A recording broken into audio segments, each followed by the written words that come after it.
Steelers have some shocking reports that have come out regarding some potential players that may be coming to the Steel City in 2025. My name is Peyton Kleppy, and today is this episode of Steelers Digest. Real quick, if you guys have not subscribed already, click that subscribe button down below. We're going to get you guys the latest Steelers news regarding trades, the draft, free agent rumors, coaching rumors, head GM rumors, anything like that. We're going to get it right to you. Steelers Digest is the way to go. So click that subscribe button down below. We're going to get you guys all the news. But let's get into what we got today. Some crazy news about some potential free agents that may be heading to the Burgh. Let's get right into it. So first of all, about a few hours ago, a recent report came out. The Steelers are interested in free agent Daniel Jones. This guy was a guy that came into the league with, a lot of potential. He came out of, I believe, North Carolina or something like that. I don't really remember. It was 7-8 years ago. But anyways, he came into the league, and he was supposed to be the next guy for New York. They were coming off of their longtime starter, Eli Manning, who retired. He won them 2 Super Bowls, and this was a guy that was supposed to come in and fill his shoes and just slide right in and keep that train on running. But obviously, the past 10 years have been a rough 10 years for the Giants.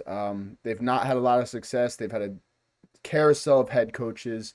Their O-line has been horrific each year. So in his stint with the Giants, Daniel Jones really did not have a lot of success if you look at the overall tenure there.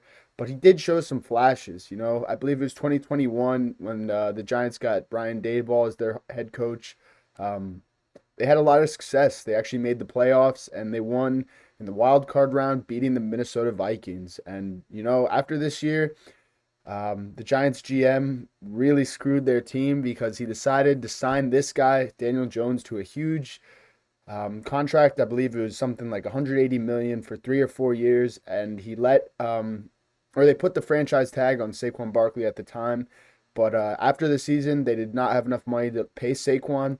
And if you guys did not know, Saquon is a Super Bowl champion now, and he has a 2,000-yard season under his belt and Offensive Player of the Year. So that was definitely big mistake on the Giants' part. But anyways, back to Daniel Jones.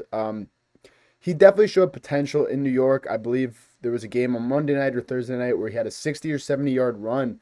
He tripped at the end, of course, which is kind of the story of Daniel Jones' career. But on that run, he was running like 22 miles per hour. It was like as fast as Lamar Jackson. Crazy. And keep in mind, too, this guy's a big guy. He's 6'5", big arm.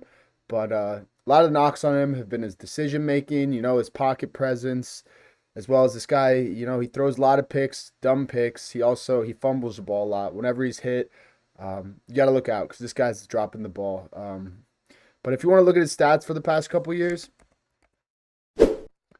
actually, last year he only played 10 games for the Giants. They actually cut him mid-season because both parties were just set that it wasn't going to work out anymore. They tried their best, but both sides were mutual agreement that they wanted to part ways. But in the 10 games he did play for the Giants, he had 8 passing touchdowns, 2 rushing touchdowns, so 10 total touchdowns.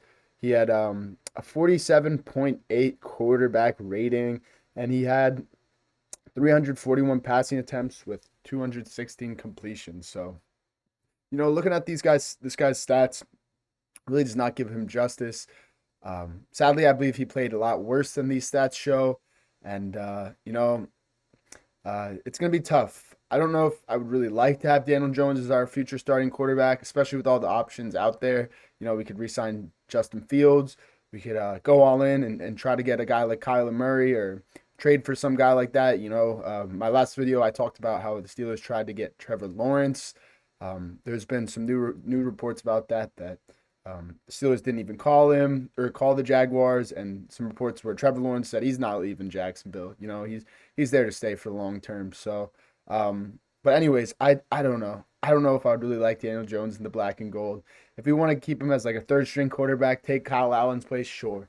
But this guy's not going to be the future for us. No matter what anybody says, this guy is just I just don't think he's a starting quarterback in the NFL. He doesn't have that pedigree. He doesn't have that potential anymore. So other than that, Another big name that the Steelers have been rumored to get is Mike Hilton. If you guys did not know Mike Hilton, he played for us for about, I believe, 4 or 5 years. He was undrafted free agent, and he signed with the New England practice squad. From there, he signed with us.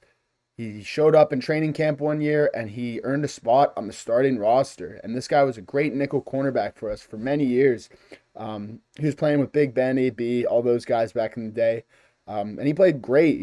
This guy was a guy that we could bring off on the corner blitz. We could hide him.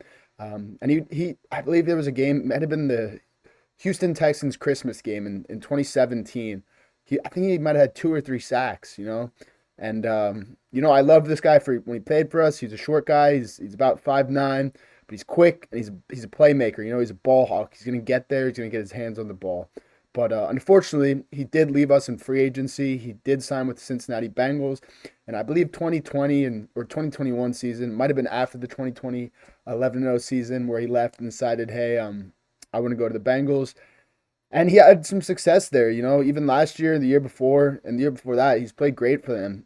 He even made it to the Super Bowl in 2021. I believe that might have been the year he signed with the Bengals, the first year he played for him. But yeah, he made it to the Super Bowl. Unfortunately, actually not unfortunately, it's the Bengals. But he lost, so but anyways, this guy's a veteran. He's a great player. He's been linked to the Pittsburgh Steelers in the past couple days, couple weeks. So, I'd love to get this guy back on our team. He's a great guy, great leader, and would be a really big step in our locker room and would really help us as we move to try to get the 6th or 7th Super Bowl. Any help we can get right now would be great, especially in the secondary. We got a lot of young guys, including Joey Porter Jr., Corey Trice, guys like that. So getting a guy like Mike Hilton really boost our morale, boost everything, especially on our defense. We need leaders. We need guys that can step up, show the young bucks how the Steelers do it, how the standard is the standard, how we got to get this 7th Lombardi, whether or not we have a quarterback. We just got to play lights out. And this guy that is a guy that will play lights out if he comes to the Berg. He's going to play great for us if he does come. But we'll see. We'll see if Omar Khan can get him on a little cheap deal, maybe a 2-3 year deal for a budget, I'd assume that this guy would love to come back and play for Coach T again. Coach T's a great coach. He already knows the defense. He knows what it's like to play in the black and gold. He knows that standard, how our defense, how we got to play. He knows the little disguises we do, especially, like I said, the nickel blitz, that stuff that he would do. So we'll have to see. We'll have to wait and see in these next couple of days whether or not Steelers are actually serious about signing this guy. But that's all I got for you guys today. Thanks so much. Here we go, Steelers. Let's go.